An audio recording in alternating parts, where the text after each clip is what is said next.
Hi guys, welcome to my mini vlog. यो चाहिँ हाम्रो बारी हो। उहाँ चाहिँ मेरो हस्बेन्ड हुनुहुन्छ। घाँस काट्न आउनु भएको। म चाहिँ यहाँ भ्लग बनाउन आएको। गाइस, मलाई चाहिँ घाँस काट्न आउँदैन, त्यही भएर मेरो हस्बेन्डले मलाई सिकाउन खोज्दै हुनुहुन्छ। आज चाहिँ फेरि घाम पनि टिलिलिली 10 वटा जति लाग्यो। मेरो बुढाले चाहिँ मलाई कराएर घाँस काट्न पनि आउँदैन तँलाई भनेर बारीको पाटामा ल्याएर राख्नु भएको छ। अनि यो परको चाहिँ हाम्रो बाछी हो, कराको कराई गर्दैछ। यसलाई घाम भयो जस्तो छ। घाम फेरि भन्नुहुन्छ भने गाइज 10 वटा जति चाहिँ लागेको छ। ठ्याक्कै 10 वटा घाम लागेको छ। गाइज, हामीले चाहिँ हिजो हाम्रो आधी बारीको चाहिँ धान काटेर सकिसकेका थियौँ मेसिन ल्याएर। अनि आज चाहिँ हाम्रो अलिकति बाँकी छ, अनि त्यसको लागि चाहिँ फेरि पनि मेसिन आउँदैछ। म चाहिँ यहाँ हस्बेन्डसँग बारीमा छु। अब म घर जाँदैछु, मेसिन आउँदैछ अरे। म मेसिन आएपछि फेरि तपाईँहरूलाई म मेसिनले कसरी धान काट्छ भनेर देखाउँछु है।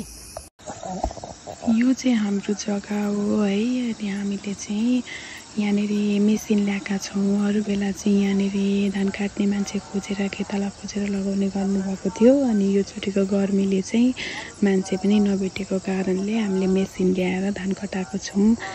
यो चाहिँ मैले फर्स्टचोटि नै देखेको हो होइन।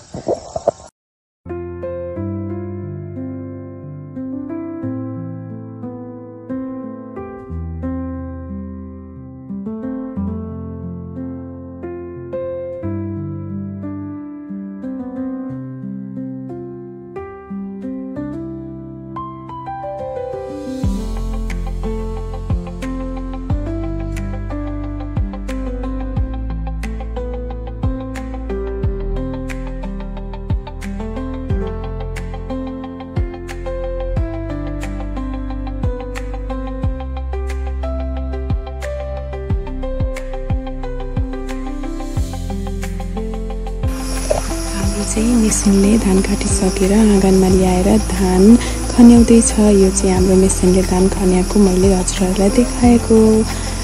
मैले पनि यो चाहिँ देखेको थिइनँ। यो चाहिँ मेरो पनि फर्स्ट टाइम हो। यसरी मेसिनले चाहिँ धान काटेर यहाँनिर यसरी ल्याएर खन्याउँदो रहेछ।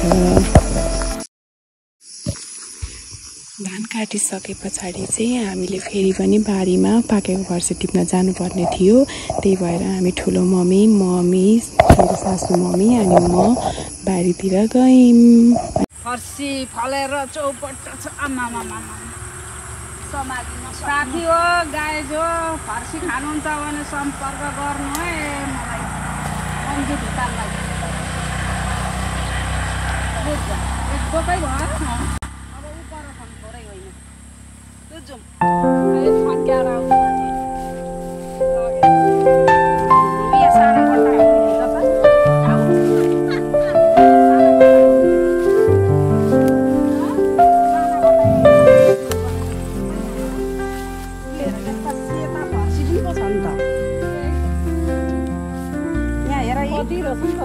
सो गाइज, आजको भ्लग चाहिँ मेरो यति नै रहेको छ।